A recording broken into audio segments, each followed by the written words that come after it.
नमस्कार। हमारा कानून देखने के लिए आप सभी का बहुत बहुत धन्यवाद। हमारा कानून के इस हफ्ते के वीडियो में मैं एक ऐसे मुद्दे पे बात करना चाहती हूँ जो मेरे दिल के बहुत करीब है। जैसे हमारे देश में वकीलों की संख्या बढ़ती जा रही है, बहुत सारे नए बच्चे जो हैं वो लॉ स्कूल में अपना दाखिला करा रहे हैं, लेकिन वो लोग जिन्हें लीगल सर्विसेज की या लॉयर्स की आवश्यकता तो है, लेकिन उन्हें पैसे देने के लिए उनके पास पैसे नहीं हैं, उन लोगों की संख्या जो है वो भी एक तरफ बढ़ती जा रही है। एक तरह से हम बात करते हैं एक एक्सेस गैप की, कि मतलब सर्विस देने वाले कितने हैं और जिन्हें लीगल सर्विसेज चाहिए, इनकी संख्या में एक काफ़ी बड़ा गैप है।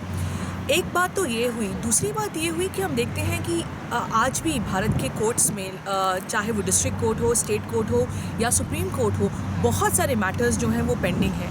तो यदि कोई व्यक्ति आसानी से या आपसी समझौते से अपना मामला सुलझाना चाहता है तो कई बार उसका स्कोप नहीं होता है। इन दो समस्याओं को मद्देनज़र रखते हुए भारत सरकार ने 1987 में लीगल सर्विसेज अथॉरिटीज़ एक्ट पास करा, जिसके दो मेन एम थे। एक पहला एम था, मेन एम जो था वो था जो लोग weaker sections of the society हैं या जिन्हें आवश्यकता है या जो अपनी लीगल सर्विसेज के लिए फाइनेंशियल पेमेंट नहीं कर सकते, वैसे लोगों को लीगल सर्विसेज मुहैया कराना। और दूसरा इसका जो मेन एम था वो यह था कि लोक अदालत सेटअप करना, ताकि इन लोक अदालत के माध्यम से लोग आपसी समझौते से अपने मुद्दों को सुलझा सकें और उन्हें कोर्ट से इसमें मदद मिल सके। लीगल सर्विसेज अथॉरिटीज़ एक्ट को यदि हम देखें तो इसमें 3 मेन अथॉरिटीज़ सेटअप की गई हैं। जो पहली मुख्य अथॉरिटी सेटअप की गई है वो नेशनल या राष्ट्रीय स्तर पे, जिसे हम कहते हैं नेशनल लीगल सर्विसेज अथॉरिटी। उसी प्रकार से हर एक राज्य में राज्य स्तर पर स्टेट लीगल सर्विसेज अथॉरिटी जो है वो सेटअप की गई हैं, और हर राज्य के अंतर्गत जो डिस्ट्रिक्ट्स आती हैं, हर डिस्ट्रिक्ट लेवल पर एक डिस्ट्रिक्ट लीगल सर्विसेज अथॉरिटी जो है वो सेटअप की गई है। जो नेशनल लीगल सर्विसेज अथॉरिटी है उसके पेट्रन इन चीफ जो है वो हमारे सुप्रीम कोर्ट के चीफ जस्टिस ऑफ इंडिया हैं, और उनके साथ एक पूरी कमेटी है। जो मेन काम दिया गया है नेशनल लीगल सर्विसेज अथॉरिटीज़ को वो यह है कि वो इस प्रकार की स्कीम्स और पॉलिसीज़ को लेकर आए ताकि हमारे देश में मैक्सिमम लोगों को लीगल सर्विसेज जो है वो मुहैया की जा सके। अलग अलग स्कीम्स हैं। यदि आप नालसा NALSA गूगल पे टाइप करेंगे तो जो पहला लिंक आएगा वो आपको सीधे नेशनल लीगल सर्विसेज अथॉरिटीज़ की वेबसाइट पर लेकर जाएगा। अब आपके जहन में जो पहला क्वेश्चन है वो यह है कि हम वीकर सेक्शन को कैसे डिफ़ाइन करेंगे इस एक्ट के अंतर्गत। मतलब कौन कौन व्यक्ति हैं जिन्हें फ्री में, कम्प्लीटली फ्री में, मतलब आपको कुछ भी पैसा नहीं देना है यदि आप कोर्ट में किसी केस को फाइल कर रहे हैं, तो कौन लोग हैं जो इस एक्ट के अंदर जिन्हें फ़ायदा मिल सकता है। इसमें अलग अलग श्रेणियां जो हैं वो डिफ़ाइन की गई हैं। सेक्शन 12 जो है एक्ट का, लीगल सर्विसेज अथॉरिटीज़ एक्ट 1987 का, वो कहता है कि किसको इसके अंतर्गत फ़ायदा मिल सकता है। पहली श्रेणी है यदि आप schedule caste and schedule tribe के हैं तो आप इस एक्ट के अंतर्गत जा सकते हैं। दूसरा, यदि आप किसी प्रकार से भी ह्यूमन ट्रैफिकिंग के शिकार हैं, या जैसे हम कॉन्स्टिट्यूशन में बेगर या कहते हैं, भिखारी कहते हैं, आप यदि वो हैं तो भी आप इसके अंतर्गत फ़ायदा ले सकते हैं। यदि आपको किसी प्रकार की मेंटल डिसेबिलिटी है या किसी और प्रकार की फ़िज़िकल डिसेबिलिटी है तो भी आप इस एक्ट में जा सकते हैं, ये दिखाकर कि आप क्यों इस एक्ट में आपको फ़ायदा मिलना चाहिए। यदि आप एक महिला हैं या आप 18 साल से कम एक बच्चे हैं तो भी आपको इसके अंतर्गत फ़ायदा मिल सकता है।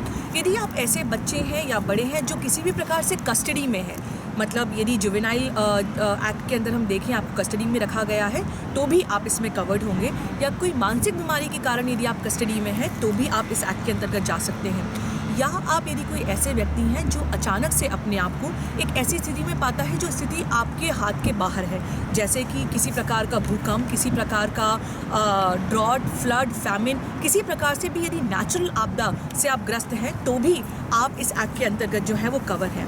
यदि आप एक इंडस्ट्रियल वर्कमैन हैं, मतलब आप इंडस्ट्री में काम करते हैं और आप अनऑर्गेनाइज लेबर की श्रेणी में आते हैं तो भी आप इस एक्ट के अंतर्गत जाते हैं।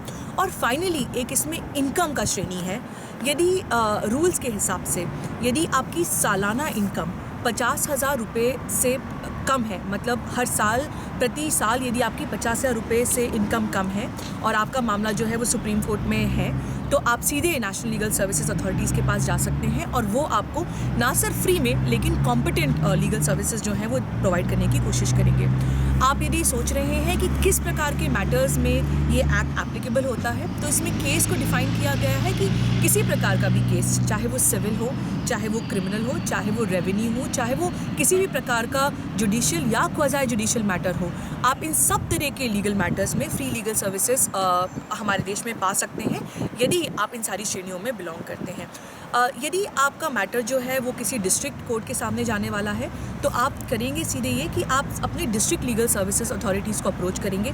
यदि आपको नहीं पता है कि उनका ऑफिस कहाँ है, तो आप सीधे आपके जो मेन जज हैं, चीफ जुडिशियल ऑफिसर जो भी हैं, उनसे आप पता कर सकते हैं आपके डिस्ट्रिक्ट लेवल पर। इसी प्रकार से जो chief justice of high court है, वो एक तरह से चीफ होते हैं स्टेट लीगल सर्विसेज अथॉरिटीज़ के। इन सारी अथॉरिटीज़ के बारे में जानकारी जो है वो यूजुअली किसी भी कोर्ट परिसर में आपको आसानी से मिल जाएगी।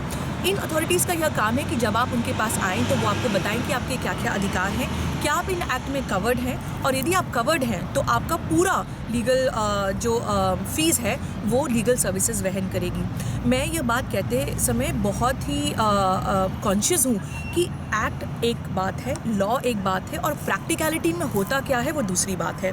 कई बार देखा गया है कि हमारे देश में ये सर्विसेज, ये अथॉरिटीज़ तो सेटअप कर दी गई हैं, लेकिन उसके बाद भी कई लोग जब इनके पास जाते हैं उन्हें लीगल सर्विसेज नहीं मिलती हैं। इसके कारण फाइनेंशियल रीजंस हैं, एडमिनिस्ट्रेटिव रीजंस हैं, so on and so fourth. लेकिन इस वीडियो के माध्यम से जो मेरा मेन एम है वो यह है कि मैं आप तक यह बात पहुंचा सकूं कि हमारे देश भारत में एक ऐसा कानून है कि यदि आप एक गरीब तबके से आते हैं या आप यदि वीक तबके से आते हैं तो आपको लीगल सर्विसेज लेने का अधिकार है। कई बार लोग अपने अधिकार को ना जानने के कारण भी इस एक्ट के अंतर्गत अपने अधिकारों के लिए लड़ नहीं पाते हैं। तो इसमें रूल मैंने आपको बताया बहुत सिंपल है। आप अपने क्लोजेस्ट लीगल सर्विसेज अथॉरिटीज़ के पास जाइए और आप उनके पास जाके बताइए कि आपका क्या फाइनेंशियल स्टेटस है या आप कैसे इन सारे वीकर सेक्शंस को बिलोंग करते हैं, और आपको लीगल सर्विसेज जो है वो फ्री में मुहैया कराने की एक कोशिश जो है वो हमारे देश में की जा रही है। लेकिन मेरा ये कहना है कि मुद्दा इतना बड़ा है कि सिर्फ सरकार के काम करने से इस पर काम नहीं होगा। इसमें वकीलों को भी आगे आना पड़ेगा, इसमें लॉ फर्म्स को भी आगे आना पड़ेगा, और वो सारे लोग जो लीगल सर्विसेज प्रोवाइड करने में कहीं ना कहीं अपना योगदान दे सकते हैं, उन्हें आगे आकर अपना योगदान देना पड़ेगा। मैं आशा करती हूँ कि ये वीडियो आपके काम आए और कृपया इसको शेयर कीजिए, लेकिन अपने अधिकारों के लिए लड़िए। ये जानिए कि हमारा संविधान जो है आर्टिकल 39A में, आर्टिकल 14 में ये कहता है कि हमारे देश में हर इंसान को जस्टिस मिलना चाहिए, और जस्टिस मिलने के लिए ज़रूरी है कि इक्वल अपॉर्चुनिटी मिले। यदि आपके पास कोर्ट्स हैं, लॉज हैं, लेकिन आपके पास पैसा नहीं है, तो इन सारे लॉज का जो है वो कोई महत्व नहीं रह जाएगा। हमारे देश में यह कानून है, लीगल सर्विसेज अथॉरिटीज़ एक्ट, ये वेबसाइट पे बहुत इजीली अवेलेबल है। आप इसको पता करें और इसका मैक्सिमम जो है वो फ़ायदा उठाएं। हमारा कानून देखने के लिए आपका बहुत बहुत धन्यवाद। मैं Avani Bansal, Harvard law school से, और आज ये वीडियो मैं शूट कर रही हूँ कैम्ब्रिज कॉमन्स पार्क से, जिसकी काफ़ी अपने आप में हिस्ट्री रही है, और मैं आशा करती हूँ कि आपके ये वीडियो जो है वो काम आएगा। देखने के लिए बहुत बहुत धन्यवाद।